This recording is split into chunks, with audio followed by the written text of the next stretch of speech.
Welcome to another episode of Elixir Wizards, a podcast brought to you by SmartLogic, a custom web and mobile development shop. This is Season 12, Office Hours, where we invite you to step into our office for candid conversations with the SmartLogic team about everything from discovery to deployment to the magic of maintenance.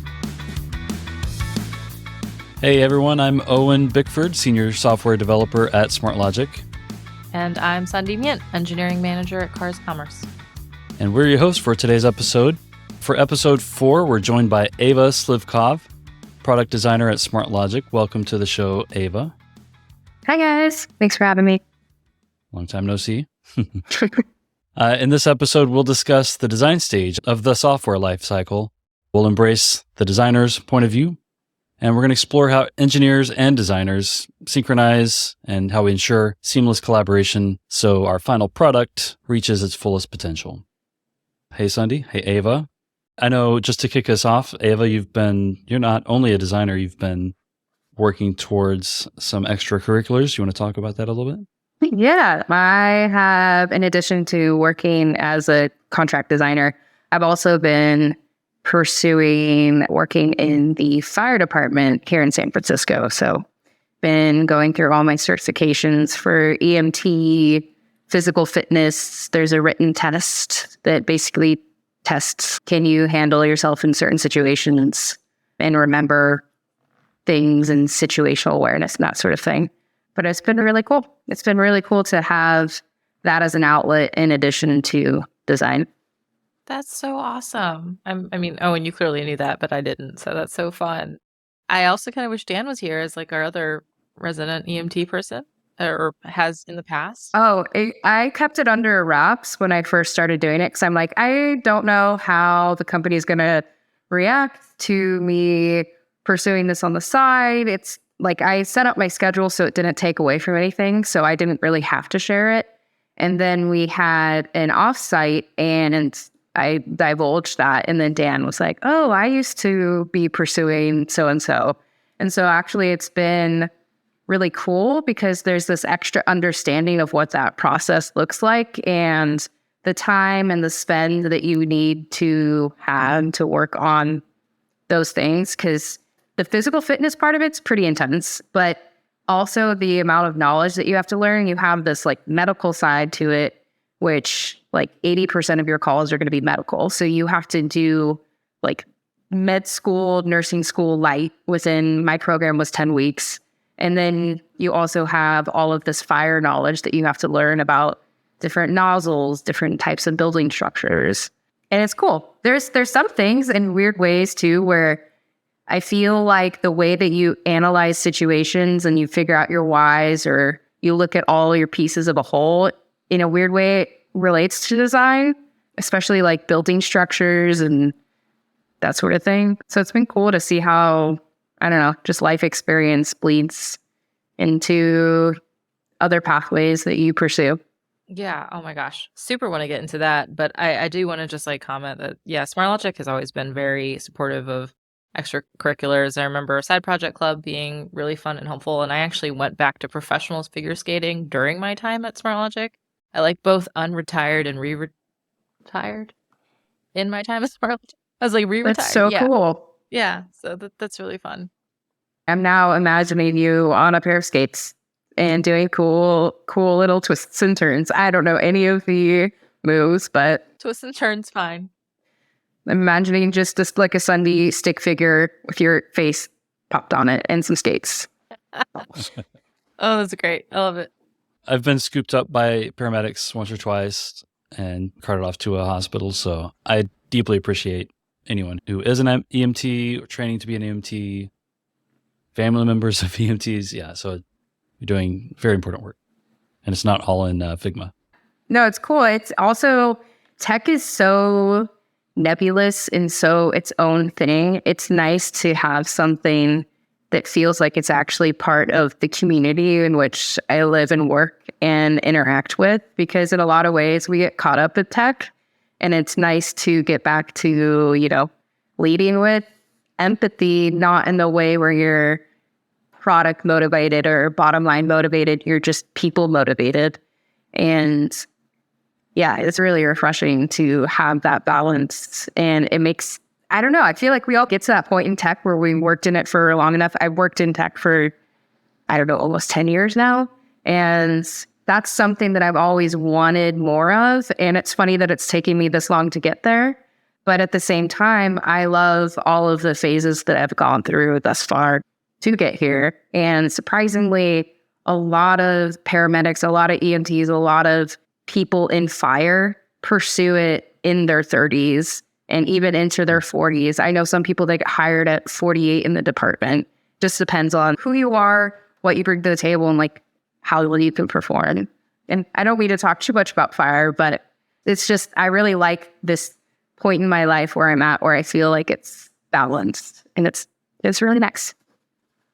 You know what's fire is working with the designer. Hey. So, yeah, so I think, right. I think if most of our audience is probably leaning more engineering, probably a lot of Elixir engineers, maybe some Elixir curious engineers, I would expect that some of them work with designers. They might have different levels of awareness and interaction with those designers.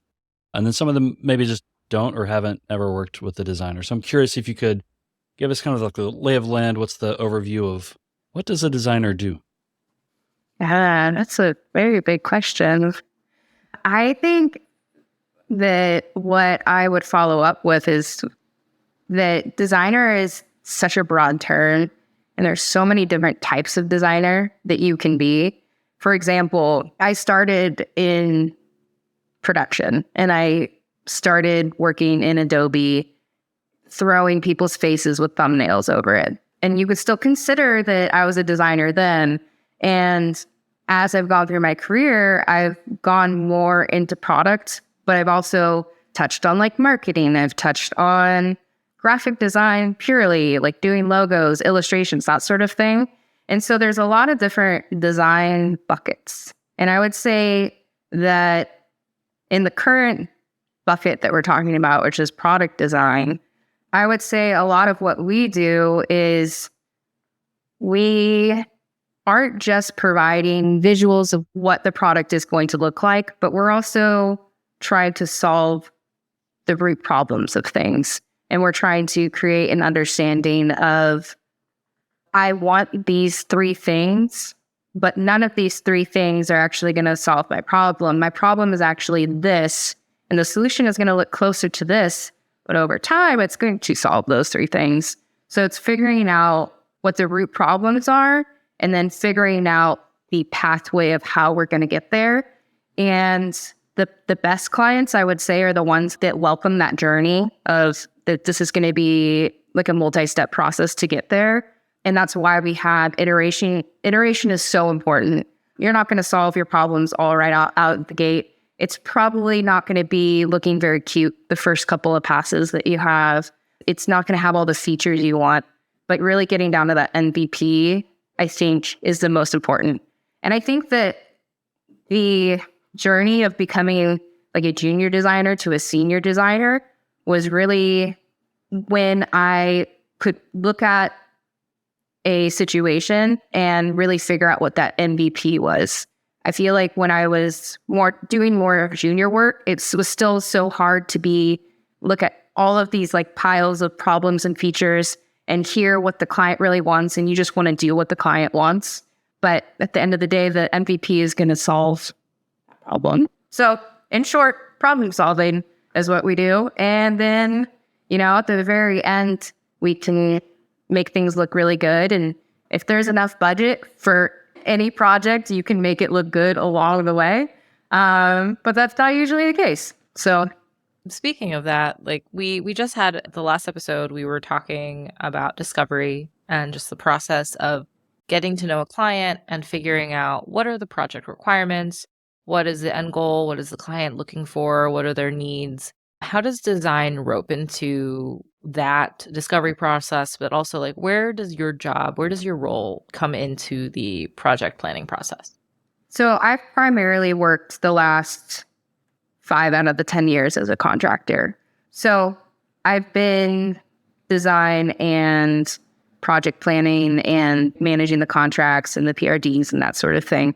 And so I would say from my perspective and my experience, I like to be involved early with the client because I think the foundation of any successful project is going to be the connection that you have with your client and truly understanding what motivates them and connecting with them. And if you can get in the room with the client, that's always best because body language is everything. You can read people's response to things. You can ask them questions, see if they cross their arms. And so I personally like to get involved early, and I like to ask them more broad questions of, so what motivated you to reach out to a development team for this solution? Or why do you also feel that you need design and dev on this product? Or let them lead the conversation, and as they leave little breadcrumbs, dive a little bit deeper into them. But that first meeting stays super, super broad. And then you can present the client with, you can either go through pathway A, pathway B, pathway C.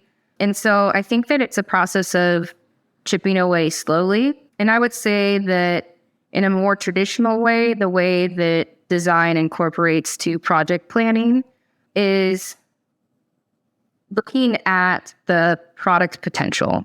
I think a lot of times clients know they want something and they have no idea what that's going to look like. And that's not a bad thing. It's just a lot of people are visual people, but if they've never seen it before, they don't know what it's going to look like. So I think that when design can get involved early, we can communicate what best practices are, what the pros and cons are. Like, hey, I know you really want this, but just so you know, that would contradict this later on. Maybe we should figure out a solution that's long-term. So I don't know. I think it just makes for a more rounded product when they're involved early, and also just educating the client on, the potential of what that product could look like.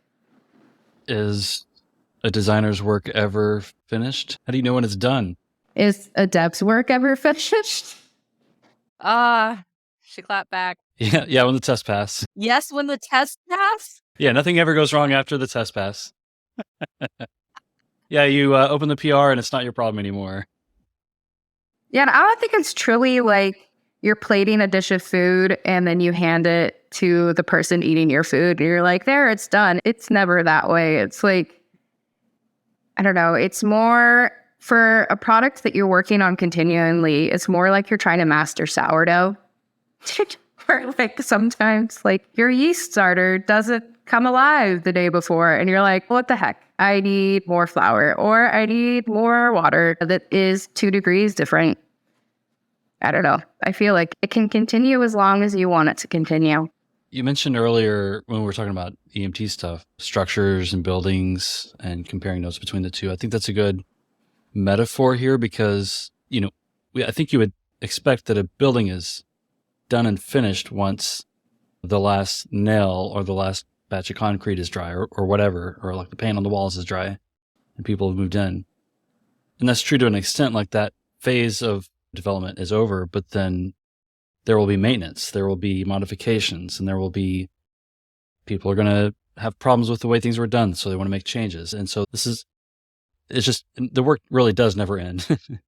And it's not just in software, it's in the real world too, that these types of things just can go on forever because, we need different things over time. So to that construction metaphor too, you might see a new suburb that popped out of somewhere and you're like, these houses are so nice. And then I've seen a lot of videos that have popped up on my Instagram feed where a building inspector will come in and will look at those new construction homes up closely. And they're like, this roof isn't even sitting on a joist. What the heck? Or they'll go and test the sink and there'll be a leak in it. So I think that it does also resound with us talking about a product too, because sometimes products will look really nice on the outside and they have a whole lot of bugs, a whole lot of holes, a lot of things that don't work. And then sometimes have you guys seen a courthouse and how they're just made of just concrete? It's called brutalism. Like then you have these structures that aren't necessarily the most attractive, but they fulfill their purpose. People meet in a courtroom and do stuff. Yeah, I was having a conversation with one of my previous coworkers from like years ago about how in Elixir Land we like to make fun of other languages sometimes in jest, with love. But talking about, oh, Java is old and we never want to write it, and that can still be true. But my friend did point out that you can write decent, perfectly fine, well-functioning, efficient code in Java. It's possible. You could do that with most things. If you just have to plan it well. And you do think about legacy software sometimes, and it can be old and long-standing, and it's still working out fine. And you mix Phoenix new on something and have a new Elixir project, and you could pretty much introduce a bug immediately. We have done it before. I've seen it before. Yeah, the new construction versus old construction. Well, we can't get into that because I have an old house, and I love it to death, and I have only heard bad things about new construction. So we can't go there too far.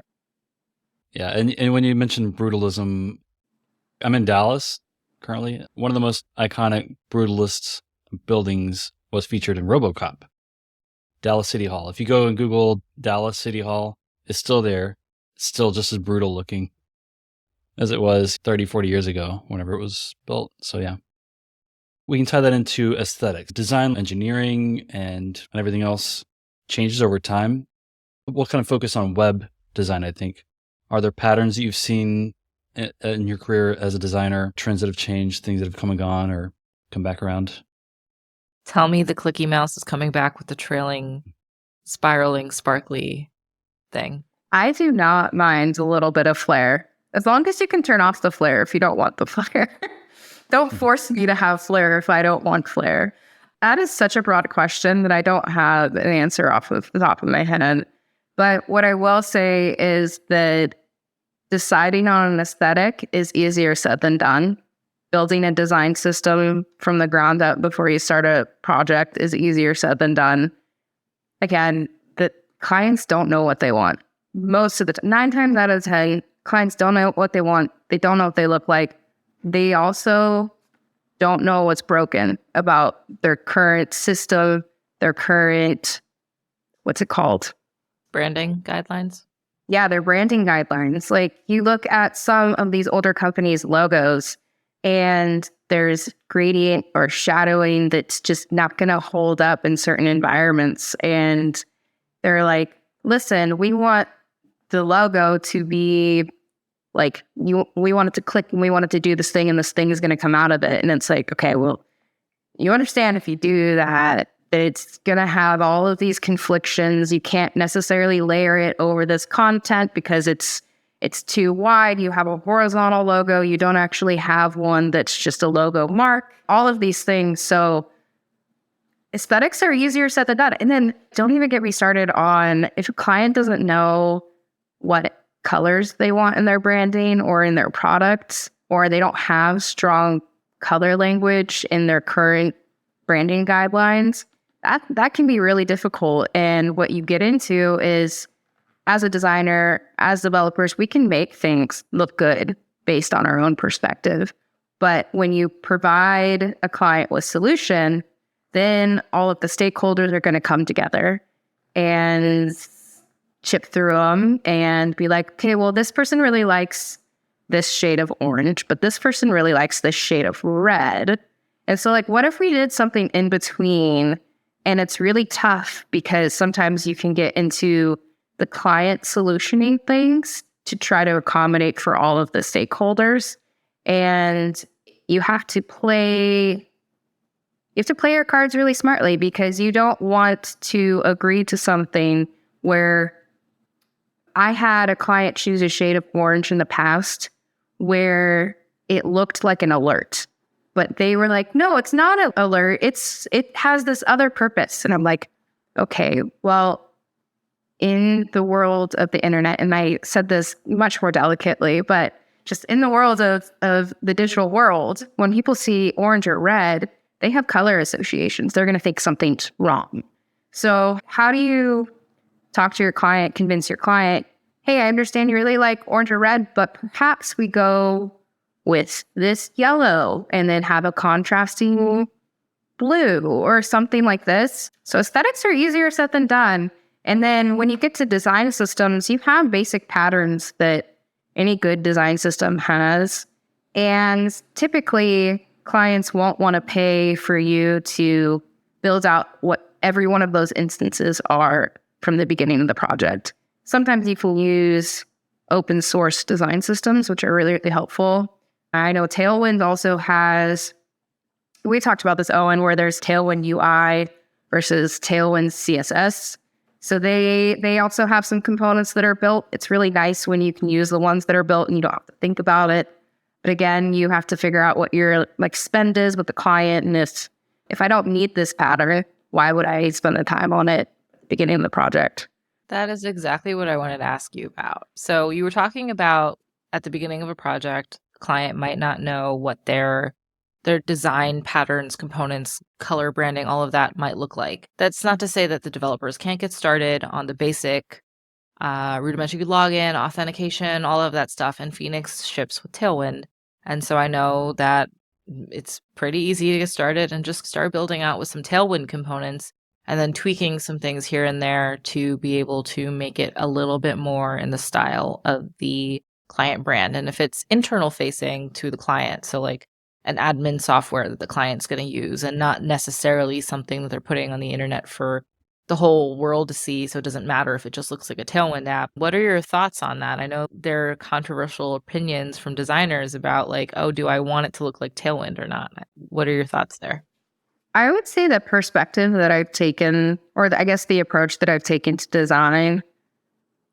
So I'm self-taught, which I think is the foundation of my approach for a lot of things, where I love rules and I love foundations. And then sometimes when you're in the real world, you don't have all of the time in the world to do all of the steps that you should, go through your weeks of discovery, do your wireframes, do low fidelity, medium fidelity, high fidelity. So there are some times where you're not necessarily fully skipping the steps, but you are moving forward with the process. If I was to do the next project with a company who I had been working with for a while, I knew the team, I knew everybody's abilities, I would be perfectly comfortable with skipping steps and moving forwards. I think that it's really tough when you get a point of contention between design and dev when everybody doesn't know everybody's abilities, or there isn't that trust built up. And for example, I know pretty much at this point what I can give Owen, and I know what he's going to execute and how he's going to execute it. And then I'll know at what point that we need to discuss and go back in. And he probably knows the same for me too. But if I don't know you and I'm coming in here, I don't know if you've worked with a designer before. I don't know if you take padding considerations. I don't know if you know how to use dev mode in Figma. So I think that knowing your people is really important in order to skip those steps. And then also, if you want to talk about efficiency and having your foundational components for a design system, I think there are always going to be 20 different types of components that you need for every type of web project. You know you're going to need a button. You know you're going to need a form field. You know you're going to need a drop down. You're going to need a select of some sort, multi-select with checkboxes. And radio buttons. Oh, radio buttons. Mm-hmm. And I think that one thing that's been really interesting working with SmartLogic on this last project, and I've never worked as in depth with Tailwind as I have with this current project that we're working on, but I wasn't aware of some of the limitations based on the environment that we're in until we really got into the nitty gritty. And I'm like, okay, that makes sense. We're limited here. We still have these capabilities, but it's not going to be one-to-one of how this design is going to function unless we want to, again, spend is always a huge thing to think about for any type of projects, whether it's this project we're working on now or anything is possible. Yeah. So if we wanted to, we can make whatever you want possible. That's the same with dev as it is design. But yeah, I think knowing your people and just having history of building products and knowing the like 20 components that you always use, those can absolutely get started ahead of time. And then as long as your team is also okay in going back in and be like, okay, now let's modify the UI a little bit to match this aesthetic that the client has agreed upon. And then pathways and user flows is something that I think gets overlooked a lot of the time. And I think that if your product is complex enough, it's really important to spend the time in getting your user flows right. They don't need to be aesthetically the best thing ever if they're just going to be internal. But I think that having a internal understanding of what your pathways are makes or breaks a good product. Right. Yeah, I think user flows help, especially when you're in uncharted territory. You're like, I need to know, where do I even start? The user goes to the homepage, and then what? And then you're constantly asking, then what? Then what? Then what? And what if this happens? Or what if they do the wrong thing? And so those user flows, I think we've been factoring those in more on some recent work, and those have been helpful. And the more people we have involved, like getting those kind of fleshed out has been helpful as well. I think that just to drill in a little bit about what you mentioned with the Tailwind stuff is, so yeah, we're talking about, I think, Tailwind UI. So like we use Tailwind CSS that's baked into Phoenix. It has been for a couple of years now. I think we get some kind of primitive components in Phoenix. I forget which version those kind of landed, but I think those were roughly copy pasted from Tailwind UI. They were the most basic types of components. So there's form inputs. What else do we have in there? Like a very simple data list. There is a modal implementation, but there's also a lot of constraints within those components. And they're, in Elixir terms and Phoenix terms, they're functional components, which means they don't have any state. You just tell them what data they need at the time that you render them. And then you, like, basically what they're doing is they're encapsulating a bunch of styling so that you have a generally repeatable component that appears the same across a bunch of different uses. One pain point that we've encountered is that there are elements in Tailwind UI that you could copy and paste into a React project or maybe even a Vue project, because they write all the JavaScript that you need for these interactive things that do maintain their own state. And to rebuild those with Phoenix Live View, it's entirely possible, but it's not free. So like it's always a question of priorities and like what can we get, it's not like what can we get away with, but like what's the bare minimum thing that we need to build the kind of the core feature, and then is there a process we can follow to upgrade things and make them a little bit more Tailwind UE.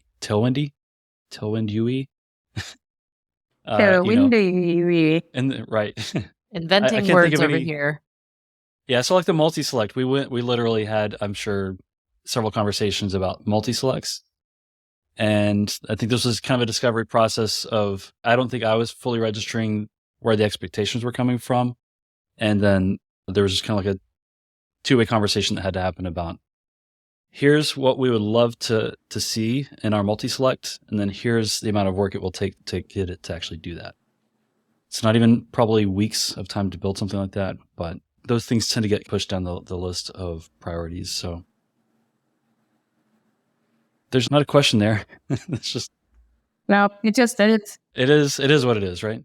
And I feel like too is whether you're doing development or you're doing design or you're working with the client and you want to build a relationship that's going to last through multiple quarters, you want to always, if you like what you do, that's the caveat, but you always want to build something that you're going to be proud of, right? This is like, if you are invested in your work, you know what you're capable of and you want to show your capability. And you also know that, hey, if I had unlimited time and spend on this, we could make this really cool and it could make a difference and it could do all of these things.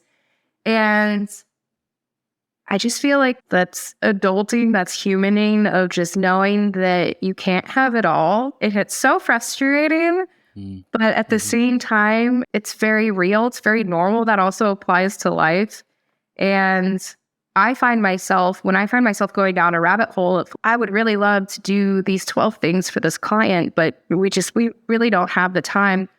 Then I have to not only try to solve their problem, I always like to put, like, I think you mentioned Owen earlier of what can we get away with, but I don't think it's a what can we get away with, but where can I add additional value where I can, that I'm going to still be proud of this product and the client's still going to be happy with it. And we're all going to go home and sleep well at night.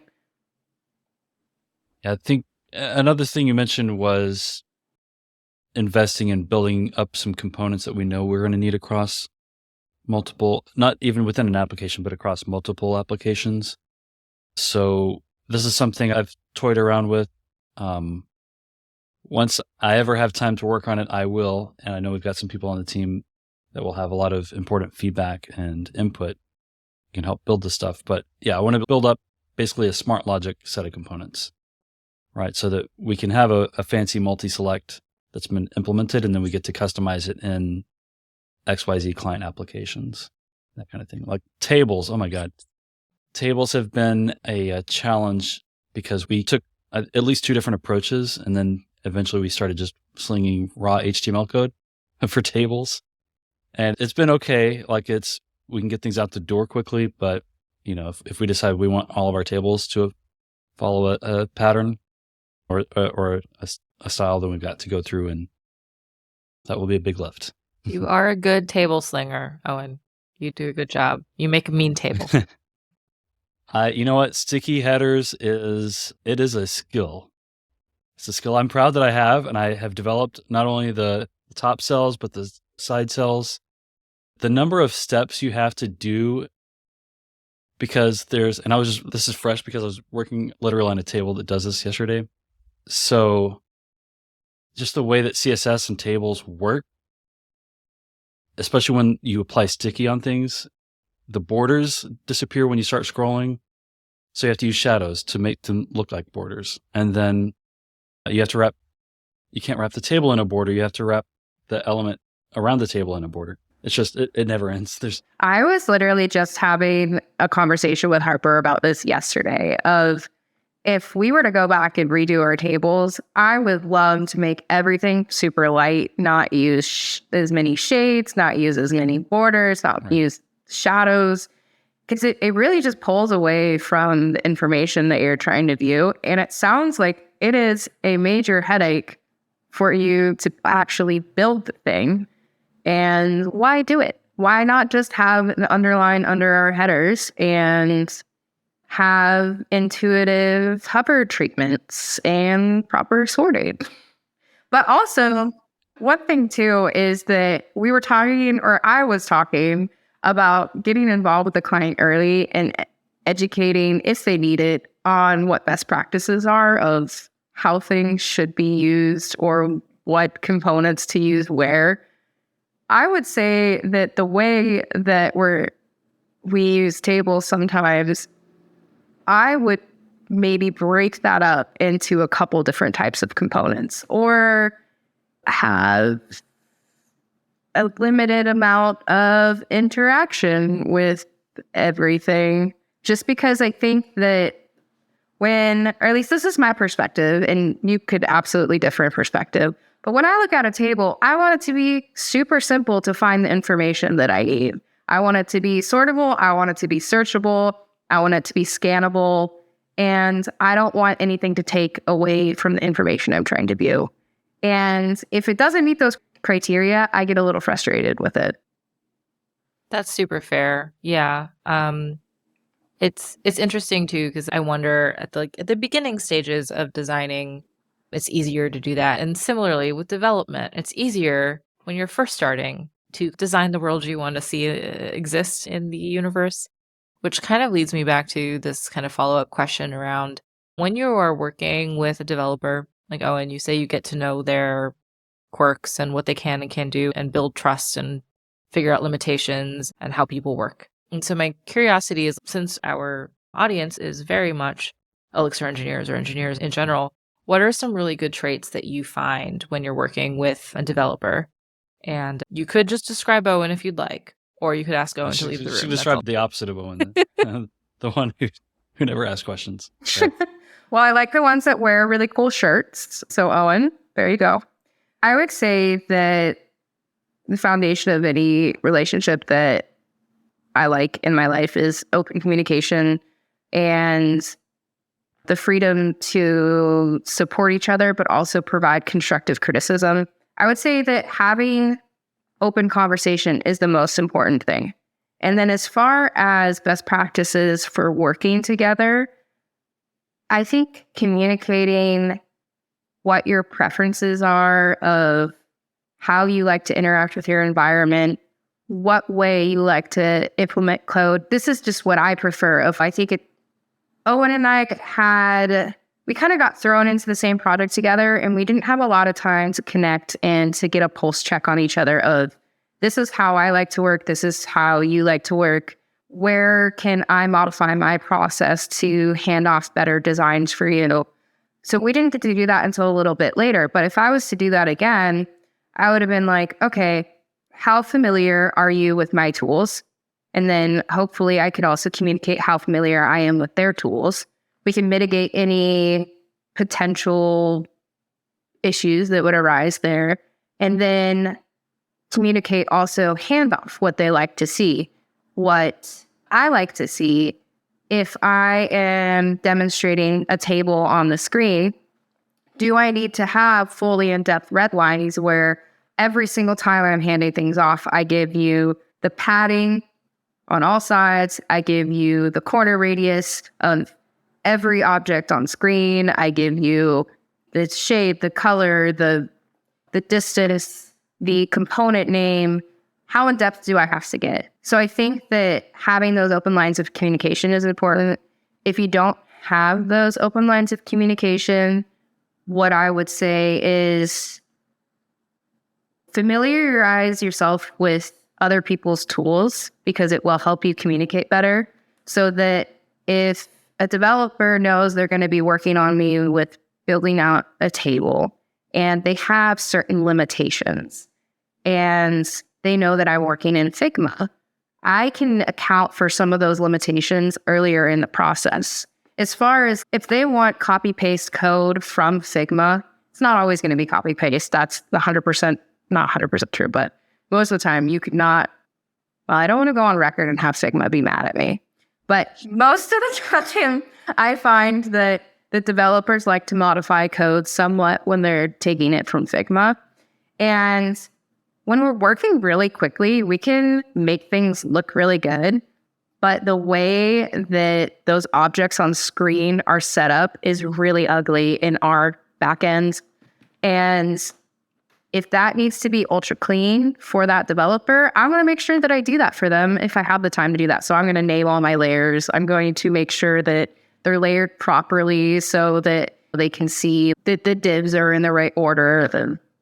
So I think that having that communication and understanding how your other teammates are working, and then making the handoff process something that you take pride in, that you think is going to help them. And I know that I've said a lot on this already so far, but I would say one thing that we've been doing this year at SmartLogic is we've been doing design reviews twice a week. And I think that was something that we were missing in the last quarter, where we didn't have a set touch point on the calendar. We have it twice a week, but that we didn't have set touch points on the calendar. What would happen is if I needed something from dev or dev needed something from design, we would just be like, hey, I have this thing that came up today. Can we meet today? And then it would throw me off. It would throw them off. We would be struggling for time. And I think having that structured time of knowing, I know that I'm going to have this uninterrupted time with the other team. I can come prepared with my questions. We can talk about things. And then also other designers or other developers will come with their questions. And I think it's a really good way for the team to get a feel for what other people are working on without having to take on the problem fully. So that's been something that's been really revolutionary, I think, in our process as a team. And again, that boils down to communication and just having the set time. Yeah, I think it's been eye-opening on both sides to share screens while we're working on things. So I know from my side, sharing my screen and saying, all right, I know you've got some thoughts about the way I built this table or this card or whatever the component or the layout is. Tell me what to do and I'll code it. And then I think just seeing like it's like synapses connecting, right? Like you're saying, oh, there's not enough space here. So whenever I say we need more padding, they have to go in and they add p dash whatever or gap. And that's how the Tailwind CSS stuff connects to the actual layouts we're using. And then I think dev mode stuff is fairly new to Figma. I think it was in the past year or yeah, so. Summer of last year. So like that stuff, yes, it's informative. It does create a bunch of divs. So like sometimes more divs than you really want. But it's great. It's just still a great resource. It gives you can tie it into your Tailwind system so that whenever our designers hand off some Figma designs, we can go into Figma, click the little dev mode thing, and then see not just the hex codes, but actually the Tailwind classes for colors, especially for borders and spacing and stuff. So that's been super helpful. For transparency for listeners, as of like a month ago, we're at the end of March. Dev mode is no longer a free feature, so you have to have a paid Figma account to see it. So I know many engineering teams have designers who have paid Figma accounts, and most developers have a read-only or just like a free account to look at it. You would have to have a full team of developers with full Figma access. So just a side note, if you are hearing all these cool features and you're like, why can't I see it? It is now paid. It is unfortunate. I think there are some workarounds. Yeah, you can get the info. It's just hard. Yeah. There's a lot more coordination. Not as accessible as before. Ava, you mentioned like, oh, Owen, when are you done? It's funny that we're coming back to full circle. I was thinking like, when did I actually feel done when completing a feature? It was when I had gotten just about ready to push my code to be ready to open a PR. I would hop on with Harper and say, okay, let's walk through real quick. Let's just do a quick design review. I would go through with her. She'd be like, okay, that's a little too far. That's a little too close. Move this, push that. All right. And then I'd feel done. After that, it wasn't until I would do that. And so like developers out there, please loop in your designers, please, before you call it done in your brain. Because I know a lot of us will like push stuff up, be like, okay, it's in PR review. I'll get code feedback and that's it. It can be very stressful sometimes to like push your code out there and then have a designer be like, does not match, does not compute, does not whatever. And then to feel like, no, but I finished it. Yeah, so just please loop in your designers before you close things out. It definitely helps my sense of completion, at least. I also love that, too, because I think that, again, just working with people, we want to give other people the opportunities to shine and do what they like to do and what they're best at and give them opportunities to do that. So what you got out of that is this feeling that, okay, I'm done, I'm completed with this epic, this story, whatever it is. And then Harper was probably like, great, I got to go home and do my job today of the thing that I like to do most, which is everybody likes to put those finishing touches on there of, adjusting. I don't know why it's always padding. It's always padding. It's always padding. I don't feel like it gets translated very well from... It's because once you have the feature in with everything else, you really see it for the first time and how it works with everything. It could be perfectly designed in Figma, and then how it actually got displayed on the screen got affected by parent on parent, and all of a sudden things are super squished. I feel like that should be a disclaimer for designers too, of be nice to your developers, because if they're working hard on this, it's not that they didn't implement your design correctly. It's that they have limitations that you're not aware of. And that could be remedied. It just takes a conversation. We could go on forever. Developers also have a huge variation in awareness or skills of design. So Like I think of myself, I'm a full stack developer. I've started with CSS chicanery and then eventually learned the backend stuff. Some folks are happy to only do backend and never touch the front end at all. And sometimes they get thrown front end work and they need a little bit of help. So there's no one size fits all solution, unfortunately, but that's what keeps us all employed. If it was easy, AI could do it, right? Anyone could do it. Devin could do it. I said anyone could do it. Did you say AI could do it? Right, Devin. If it was easy, Devin could do it because that's all Devin is capable of is solving easy problems. And it's 30% capable of doing that. Hot takes. All right. We really could go on about Figma. We didn't even get to talk about MS Paint. But Ava, before we go, do you have any final asks for the audience or plugs? Anything you want Elixir engineers to be thinking about? The foundation of any successful career is going to be not only the product that you're building, but most importantly is the people. And that whether you're in tech or anywhere else in the world doing whatever you do for life or work, that people are important and we all bring something different to the table. So if you are working with a designer, if you're working with other developers, get to know them, figure out how they work, how they like to work, and do the same, communicate the same, and build something great. I'll throw one in for you. Change your fire alarm batteries. The time just changed. Oh my gosh, yes. You don't want to find out that your batteries are too old. Yeah, drive defensively. Stay out of the ambulance. Other people driving aren't the safest people. So, just always be on the lookout. Use your blinker. All right. I did not prepare for a pun, so I'm sadly going to leave us punless at the end of this episode. I'm sorry, Sundi. It's fine. I'll live. We're going to duck out. All right. Time to go. Time to side duck out. All right. Thank you, Ava. Thank you, Sundi, for delivering the facepalm that I needed today. And we'll be back again for more Elixir Wizards. Thank you, everybody. Elixir Wizards is a production of SmartLogic. You can find us online at smartlogic.io, and we're at SmartLogic on Twitter. Don't forget to like, subscribe, and leave a review. This episode was produced and edited by Paloma Pachenik for SmartLogic. Join us next week for more Elixir Wizards Office Hours as we deep dive into another aspect of the software development lifecycle.